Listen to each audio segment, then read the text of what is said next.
What the hell? That's not normal. Why are there already lights on in here?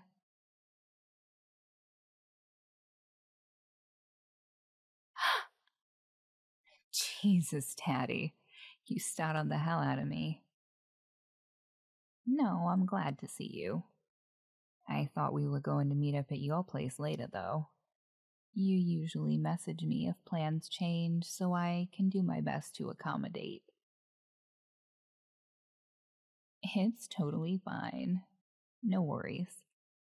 If you weren't welcome when I'm not home, I wouldn't have given you the key, right?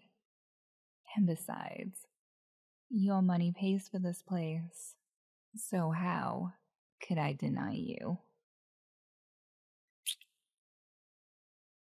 Can you help me put these groceries away? Thanks. My big, strong glucose guardian. Aw, come on. You have to admit, the new gender-neutral phrase is hilarious. Of course there's more cheese, silly.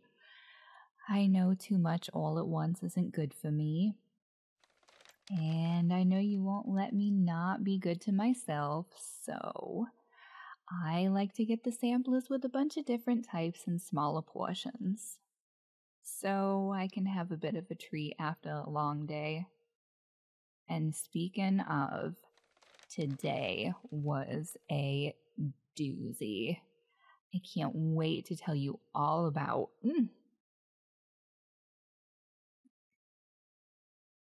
You have an exercise related to that.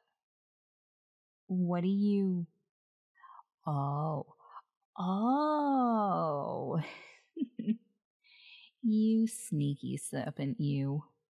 I know university's been keeping me busy, but did you really miss me that badly?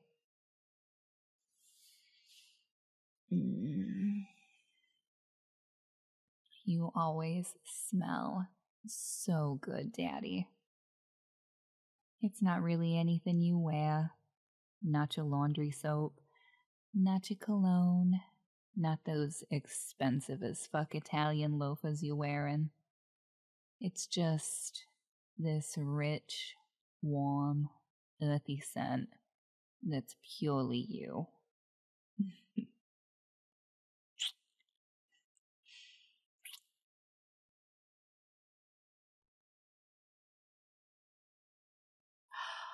You wound me, sir.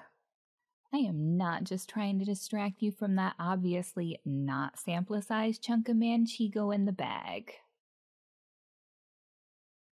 I can't help it. It goes so well with dried cranberries, and you know those are my favorite. I even got unsweetened dried cranberries this time. Although I should be getting more cheese and other things after what you said the other day. I don't know if I believe that you don't remember. You have a mind like a steel trap. It's one of the things that drew me to you initially. But allow me to refresh your memory, Daddy. When we were watching that movie with the Lady Capybara, yeah, the Lady Capybara lead, you said, so you do remember, you said you liked a girl with a little meat on her bones, and I'm, well, not built like that. Certainly not in the same places, anyway. No, it didn't really make me jealous, because I'm with you and she ain't. But it did make me feel a bit insecure about myself. I know that when this whole sugar thing started, it was just about business transactions. You needed a pretty girl on your arm to look more personable at parties and events.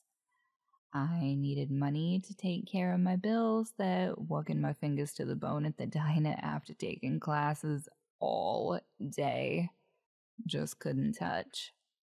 Lucky for me, I clean up good. Well, you probably never would have chosen me compared to all the others you had to pick of.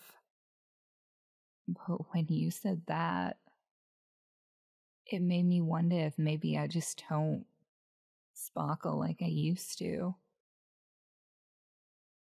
We've progressed into being an actual couple, and it's been 2 years now. I know I'm not as cute and doe-eyed as I was when I was a freshman in college, because the world has a way of chipping off bits, so your edges are rougher than they used to be. What if I'm actually easily replaceable? Have I fallen off on tending your needs because I've been so focused on classes? My grades have improved now that I don't have to worry about working myself into the ground, thanks to you, but I don't want that to be a stumbling block for us. If I have to scale back on classes, take a lighter course load, graduating will always be there. You, my sexy silver serpent, might not be. Tomorrow is never guaranteed.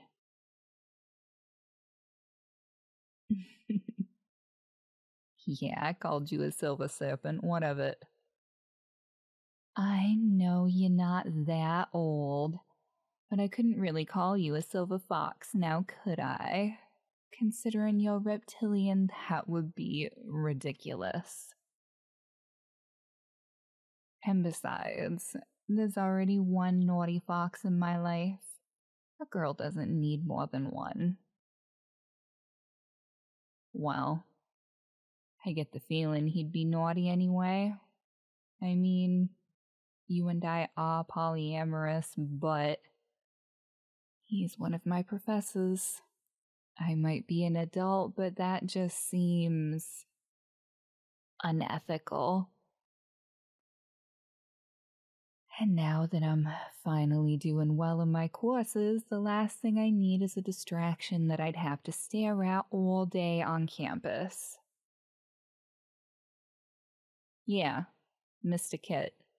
You know him, don't you? I thought he came from one of them old money families you have dealings with.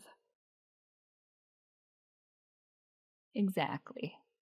That one. Oh, hush. If all I was after was money, then I'm already set, right? I just lucked into someone who ended up caring for me, and who I also care for deeply. Shh. You're terrible. I do bet his mouth would be all the better to eat me with, though.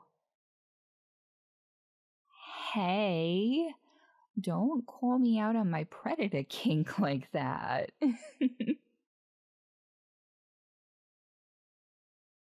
Well, now that the groceries are all put away, you said you had an exercise related to me, wanting to tell you about my day.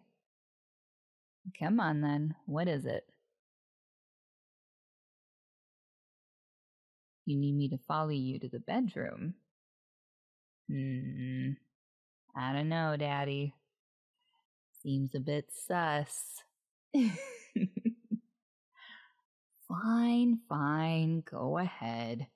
Lead the way. I can only imagine what you have cooked up with you being you.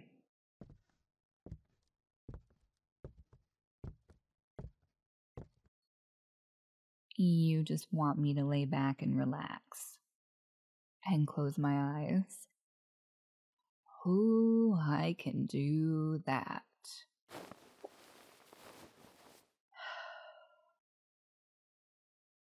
Aw, damn, I didn't even have time to take my shoes off. I'm such a ditz sometimes. Let me just...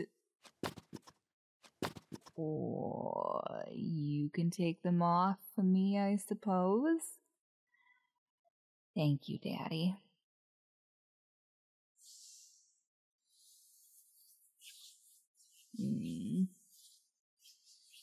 Your strong hands feel so good on my sore feet. Being on my feet so much for science labs just takes it right out of me. So, can I tell you about my day yet?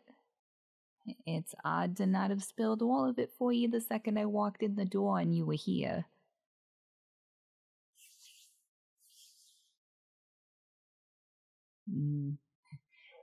Not just yet, huh?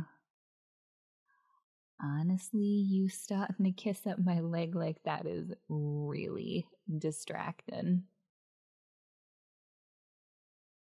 Definitely in a good way. Feels amazing. You won't catch me stopping you.